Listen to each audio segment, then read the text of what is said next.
اعوذ باللہ من الشیطان الرجیم، بسم اللہ الرحمن الرحیم۔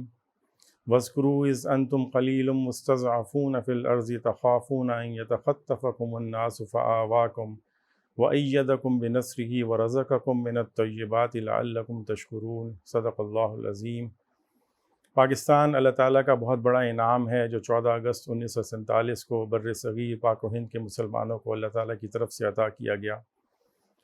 وطن سے محبت ایک فطری جذبہ ہے، لیکن اس ملک سے محبت کی بنیادی وجہ اس کا کلمہ طیبہ پر معرض وجود میں آنا ہے، یعنی پاکستان کا مطلب کیا؟ لا الہ الا اللہ۔ یہ ملک ہماری پناہ گاہ، پہچان اور ہماری محبت ہی نہیں بلکہ ایک بہت بڑی ذمہ داری ہے جو اللہ تعالیٰ کی طرف سے ہمارے اوپر ڈالی گئی۔ اس لیے ہمارا فرض ہے کہ ہم اس ملک کی تعمیر، ترقی اور اصلاح کا کام دن رات محنت اور خلوص کے ساتھ انجام دیں۔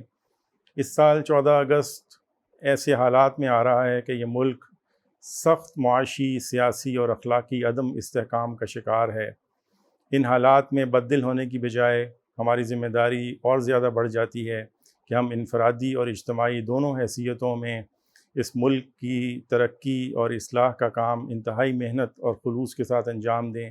یہی ہمارے پیغمبر صلی اللہ علیہ وآلہ وسلم کا اسوہ بھی ہے اور مسائل کا واحد حل بھی۔ جزاکم اللہ خیر۔